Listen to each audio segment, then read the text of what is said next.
It's August 1994 in Sydney, Australia. Mark Peterson and his fisherman crew at the Hawkesbury River were doing their regular daily routine, casting out the fish nets and then hauling them back in. After a while, they decided to haul in the nets, and when they did, they noticed they caught a large steel frame with ripping plastic bags tied onto it.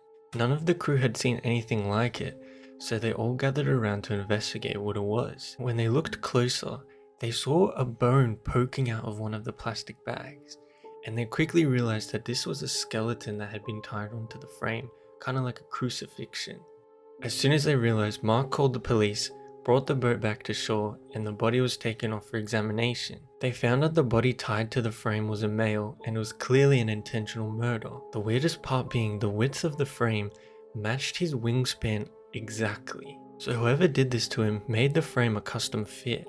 Since they had no name for the person, they decided to call this incident the Rackman. Hello everyone, and welcome to Blazes Unknown, where we cover things that are paranormal, unexplainable, or just a bit weird. Today we're covering the Rackman, which is still unsolved over 20 years later. So let's get back to the story. When the forensics examined his body and the frame he was tied to, they found a few important details. Firstly, based on the decay of his body, they estimated he was underwater for about 6 to 12 months, or it could have been a bit longer. Secondly, he was a male who was about 5'2" to about 5'4", and his age could have been anywhere from 21 to 46. And finally, based on his skull, they could tell that he suffered multiple significant hits to the head with a blunt object. Now this either would have killed him immediately, or when they chucked him in the river, he was close to dying. They also completed a facial reconstruction, and this is what it looked like. I don't think they intended it for it to look scary. I think just based on the story this is surrounded by, looking at them feels really unnerving. And facial reconstructions in general look very uncanny valley. It's weird. The facial reconstruction shows he had brown hair, and they guessed he was probably Italian or European. The only items that he had on his body were a lighter and cigarettes. The frame that he was tied to makes things even weirder. The frame was 1.82 meters tall, and it was made of flat metal. Two cylindrical rods were welded to the sides, and they also attached a rod that came out into an L position, basically to keep the body in place from moving. They wrapped up his body in plastic bags, and they used wires and ropes to tie down his neck, wrists, and torso. And finally, based on the weight of this thing, it would have been impossible for one person to move it. So at least two people were involved in this murder, because they would have had to load it onto a boat, go out to the middle of the river, and then throw it over the side. So it was definitely at least a two-man job. At the time, police would investigate multiple leads. They investigated local gangs that were suspicious, and any person of interest that was suspicious at the time.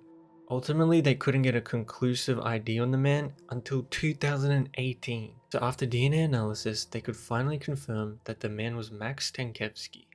Max was one of the guesses of the police at the time, but back in the 90s, they didn't have enough evidence to confirm it was him, but now they do. Since they now have an ID on the man, it gives us more evidence to go off of. Max was a 37-year-old man from Newtown, New South Wales. He had a history of having a gambling addiction, and it was known that he had a small amount of debt, but the details of that aren't fully known.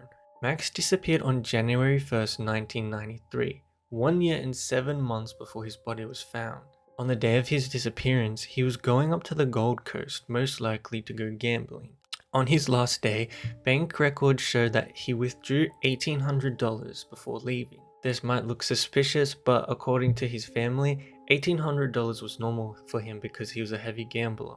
He would often make trips to the Gold Coast as well, so him leaving for the Gold Coast was nothing out of the ordinary. But when he left, he wouldn't be seen until over a year later when they found him in the river. So what actually happened to him? We still don't have an exact answer, but a few theories have been put forward. The first theory, and the most likely, is that he had bad debt with people that he shouldn't have messed with. Gamblers having gambling debt is pretty common, and if he wasn't paying his debts, this could have angered someone, and it could have caused an altercation which led to something else. This would explain why he had injuries to the head. Then they could have decided, let's make an example of him so no one else thinks about not paying back their debts. It's possible that they made this steel frame as an intimidation technique, but he still didn't pay, and ultimately they ended up using it on him. But there are a few things that don't make sense with this theory. Firstly, if someone owes you debt, Killing them isn't going to make them pay back their debts because they're dead. If anything, it's just more effort for them. And the way that this happened was very calculated and would have required a lot of effort on their part.